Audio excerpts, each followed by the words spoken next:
Howdy everybody, Steve here, KM9G. Today I'm going on a bike ride and I'm not really sure where I'm going, but it's going to be inside of the Unpronounceable National Forest, which is a POTA entity. So I'm packing a radio. Let me show you what I'm packing. Maybe I should phrase that better. Got my antenna support bag, which has my Gable tripod, my Denko 5.5 amp hour battery, ground radials, coax, everything I need to go from my radio to my antenna. As far as radios go, this is the little Gigaparts EVA case. I can't find this online anymore and I can't find a better case. I am still in search of a better case because the case that I have for my X6100 is fantastic. It's like the exact right size. The case I have for my G90 is fantastic. It's like the exact right size. The case I have for the 6200, it works, but it's not as efficient as the other two cases. This is good, but it's not great. So it is what it is, and I can't link it for you anyway, so you can't even get it anyhow. This is going to be some water. I normally don't take water with me, but I am in the hot sun in the desert. It doesn't seem like a desert, but it is in Colorado. And then this is a coil that my buddy Craig made for me, and we're going to test this out and play along with it. What you don't see here is the antenna. So let's come up here, and I just put this front rack on the bike, and I've got this mounted up here instead of mounted onto the handlebars, and so I don't have to worry about it pinching brake lines or messing with anything. We'll see how well this works. It doesn't move in and out of the straps, but it does move back and forth a little bit, so I don't know how much I like that, but it's ham radio and everything is always a work in progress.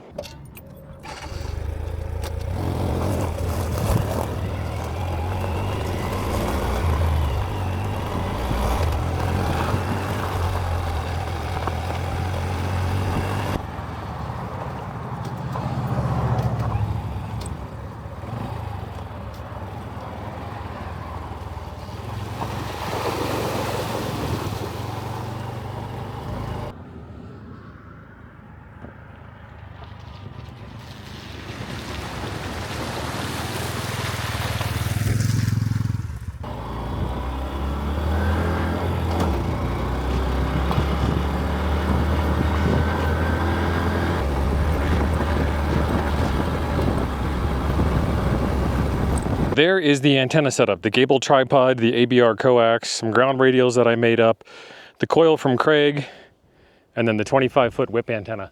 I've got it kind of balanced, leaned against this tree a little bit because that's a tall boy antenna. And if it falls over, that's going to be some kind of problem. Let me show you how this coil works real quick. This is going to be kind of an overview of coils, not an in-depth how these whole things work. I will leave some links in the description down below for a coil calculator to calculate how much inductance you're going to get. Kinda, in my mind, it kind of doesn't matter. I'll explain that in a minute. And also a recipe, a cookbook, if you will, for finding these wire combs and this galvanized stainless steel wire, or galvanized steel wire, because that would be kind of redundant. But essentially what happens is your signal comes from your coax and goes into the base of your antenna. And the way I've got this jumpered right now, we're bypassing the coil, but I can take this jumper and I can put it anywhere I want. So I put it down there, and that means we're using almost all of the coil. Or I can let it fly free, and now we're using 100% of the coil, all the way around, and then up, and then to the base of the antenna, and then out goes your signal. So what happens is, this is an inductor, and they say it's going to electrically lengthen your antenna. It's not going to physically lengthen your antenna.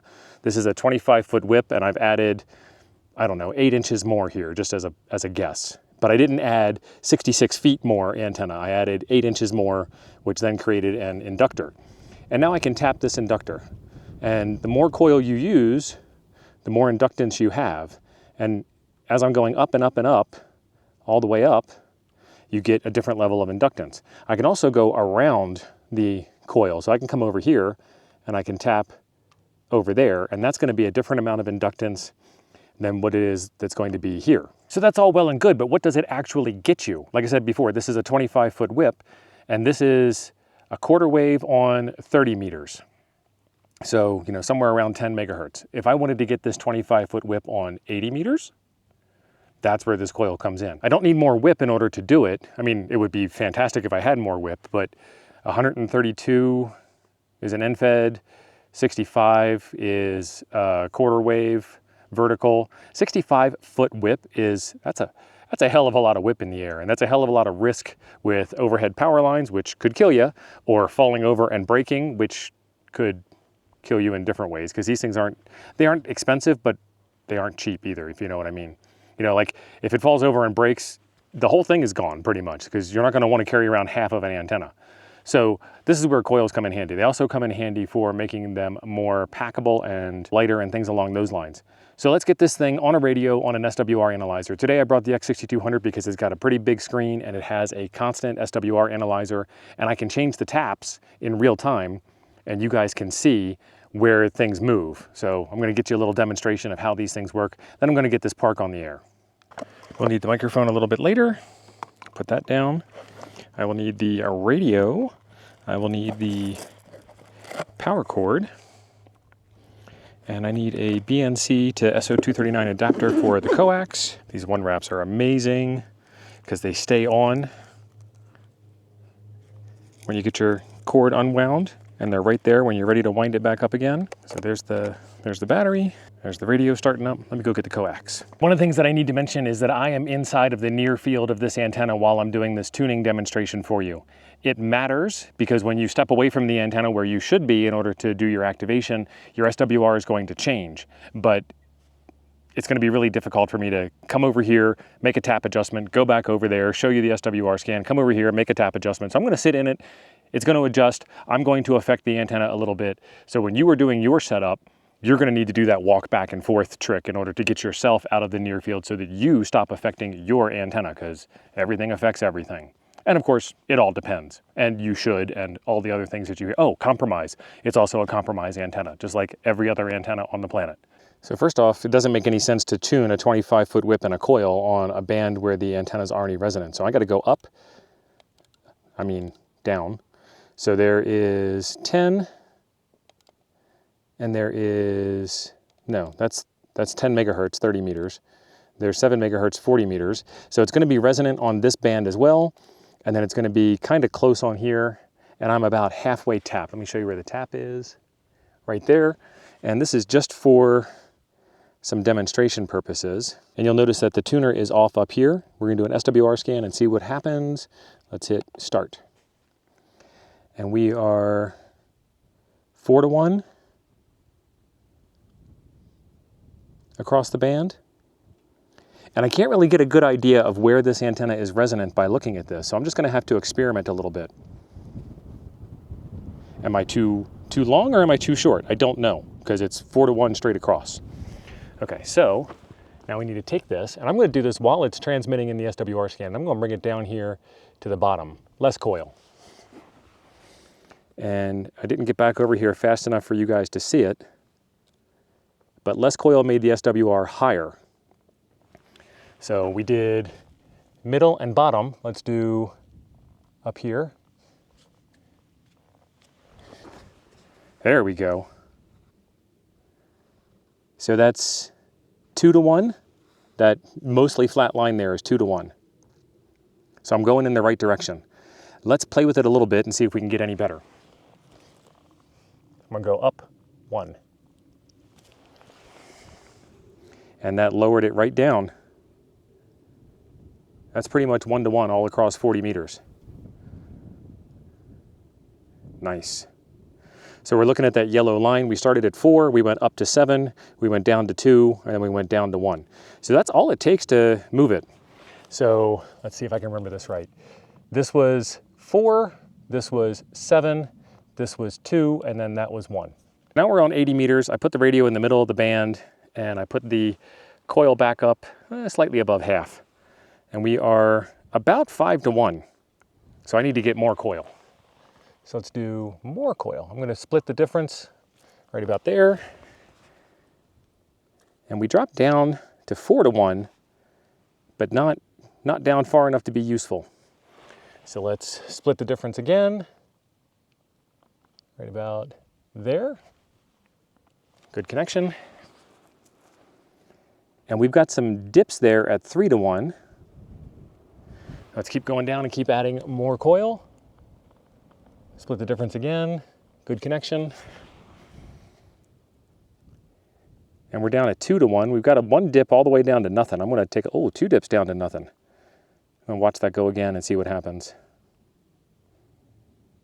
Yep, that dip is gone. I figured it would disappear. And that dip is gone. We're gonna need even more coil. That's gonna be about 1 turn now that I moved it again. And we are still at 2 to 1. All right, so now let's do the whole coil. That's where the coil exits the inside of the PVC pipe. Let's take a look. We're running over there. We're starting to sweep again. And we're still at 2 to 1. 2 to 1 isn't terrible. 2 to 1 will get the park activated, but I would like to be able to get closer to 1 to 1. Maybe if I had a different length whip, a little bit longer, a little bit shorter, that would help out. When Craig made this, he made it for the 17-foot whip, and I brought the 25-foot whip today because I felt like it. Let's see what happens if we remove all of the coil. No, if we include all of the coil, because there is still a little bit more going on here. So this length of wire is part of the antenna, which is actually kind of a good thing. And there is some wire between here and here that we're bypassing. So now we're not bypassing that internal wire that connects the antenna stud to the beginning of the coil. We're just going straight coil. Come on, there we go. I had it. Do it again. All right, so we lost all of our SWR when we did that. So that's not the right direction to go. Come back over here and let's put every bit of that coil on. Okay. And then we drop right back down to 2 to 1. Let's try, just because we can, because we're here, let's try that. And that's where I unplugged it. Yeah, we don't have enough inductance to get this done. So I'm gonna put that tap back on the very beginning because we need the coil to help us out. But here's where it gets to be interesting. Would you, as a discerning ham of provenance, ham of experience, ham of the world, would you run the automatic tuner inside of the radio on something like this? Would you add a tuner on top of a tuner, on top of an inductance coil? Why not? Let's give it a shot. Okay, so I need to get out of here, and then I need to turn the tuner on, and then run a tuning cycle. And you can watch the SWR scan there if you can see it through the glare. I'm kind of out in the sun, and the sun keeps going in and out from behind the clouds. All right, so we found a match. Let's get back into the SWR scanner, and let's do start. And we should see a dip in the SWR where there it is. I heard it click in, and we went down to 1 to 1. And then we clicked back out.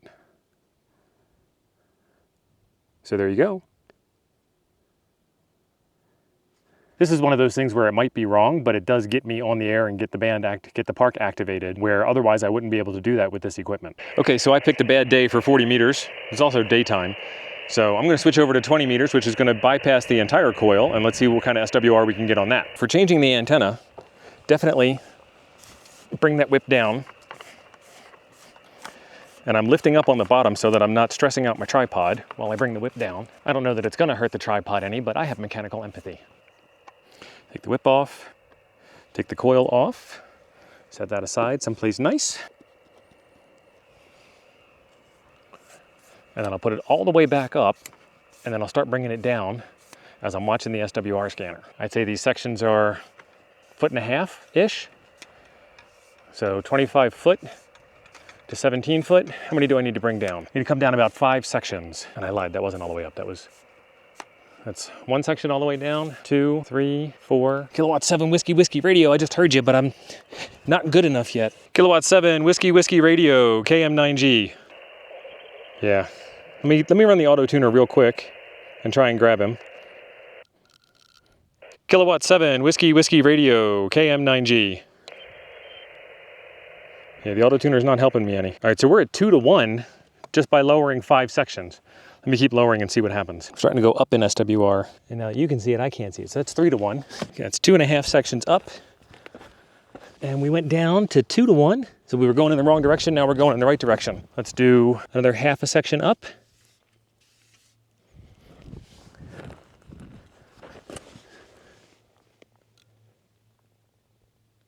It looks like 1.3 to 1, a little bit more.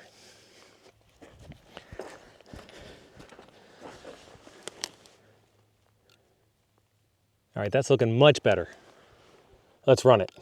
CQ, CQ, CQ, CQ Parks on the air, CQ POTA, CQ Parks on the air, CQ POTA. This is Kilo Mike 9 Golf, KM9G, calling CQ Parks on the air from US 4409. Kilo Mike 9 Golf, QRZ. All right, so bands are kind of crap for me today, and I only have 8 watts. I can hear Kilo 7 Whiskey radio, but he can't hear me, and he's down in my noise at about a 2.2. So I'm going to try one more time. I'm going to do a respot, and then I'm packing up because I'm enjoying the weather, but it's hot, and I'm enjoying the views, and I'm enjoying the bike ride, and I'm enjoying being in the park, and I'm enjoying sharing an antenna with you guys, but I'd like to enjoy making contacts, and that ain't happening. So what is that? 3 out of 4 ain't bad? Let's keep going. CQ POTA, CQ POTA, CQ Parks on the air, CQ POTA. This is Kilo Mike 9 Golf, calling CQ Parks on the air from US 4409. Kilo Mike 9 Golf, QRZ. I'm putting up a big goose egg for today. Not checking the W column. All right, put the whip all the way down. Coax off. Ground radials off.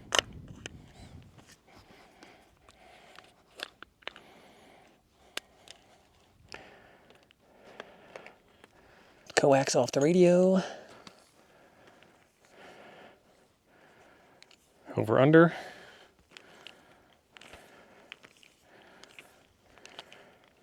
It's all in the fingers. I'm twisting the fingers in opposite directions to force the wire to go the direction that I want. And it's got a little bit of memory where it wants to go that way anyway. And this is why a ham needs a 3D printer, is because you get the best wire winders off of 3D printing websites. And that's right, I'm doing the straight wind. It takes up less space in the bag. And this is the BN Tech Go silicone wire, and I'm just pulling it straight out of the desert right now. And it's just coming along nicely. And then I have another one of those one wrap ties on here. So it's all wrapped up and not going anywhere. And then that goes in the antenna support bag. And there's my tripod bag. Coax goes in there.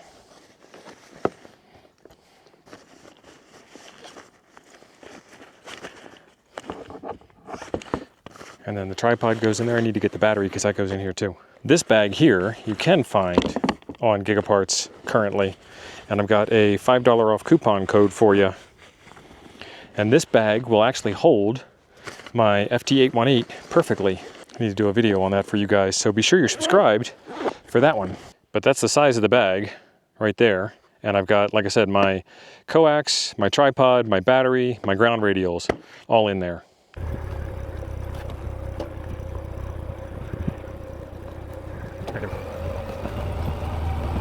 Made it safely back to camp, and I want to give you a real quick recap. This one is the one that my buddy Craig made, and it is, I don't know, 8 inches. This one comes from Texas Ham Products, and they are no longer in business anymore. And this one is probably 12 to 14 inches. More coil equals more inductance equals the ability to tune different whips. I use the 25-foot whip. These were probably designed with a 17-foot whip in mind. Here's the cool part about this. Take your 17-foot whip, take your coil, and now you have 40 meters all the way through 2 meters on a 17-foot whip, because you have the coil for 40 and 30, and then you have the whip for 20, 17, 15, 12, 11, 10, and then 6 and 2, because the whip shrinks all the way down to almost 18 inches, 19 inches. So there's 2 meters for you. So very versatile antenna setup, very compact, very easy to pack up, very lightweight. All the varies. It varies 100%. So this is the one from Texas Ham Products, and it has little taps that you screw in place. Once you figure out what part is resonant on which band, you screw the tap down permanently, and then you can clip this alligator clip directly onto it. And it's the exact same thing. There's a 3/8 24 stud on the bottom.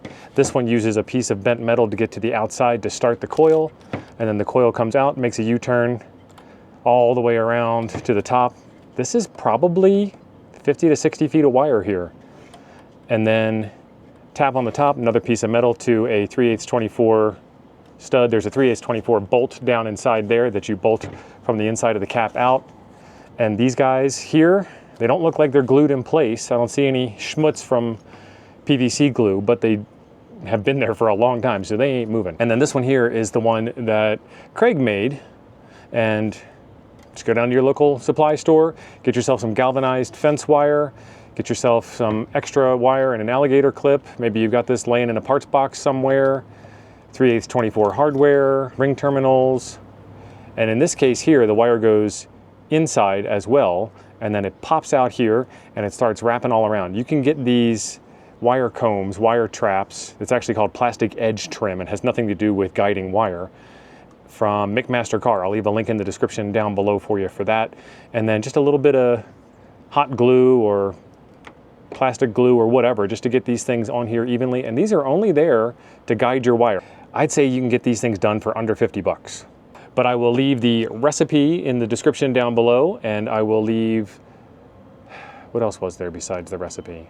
Oh, the calculator, the coil inductance calculator. You can take the diameter of the coil, the gauge of the wire, the number of turns, and you can figure out each one of those taps. I don't necessarily think it's all that important. Like, it's an inductor. You're going to have some inductance. It's what you want is some inductance, and you want the ability to adjust the inductance. So if you wanted to, you could make one of these coils without a tap at all and have it only be for a single band. And you could have a section of these. Chameleon sells these where they've got different coils pre-wired, no taps needed. You stick them right in the antenna chain and you get everything all set up. I can't say enough about the Chameleon whips anyway. I have seen the MFJ whips, God rest their soul, and the Chameleon whips are thicker at the top, so they can survive a little bit more of lack of mechanical empathy, if you will. So I'll leave some links down below for that as well. I do antenna stuff all the time. I mean, we're hams. This is what we do. It's like 90% of the hobby is playing around with antennas. If you'd like to watch some guy play around with antennas and hopefully share a little bit of knowledge with you, what little bit I have, then make sure you are subscribed to the channel. There is a link right below the video. I said links down below a lot. You'd be surprised. People actually ask me where the links are. They're down below. So that's where they are. There is a video right over here I think you'll enjoy next. Thanks for being awesome. I'll see you over there.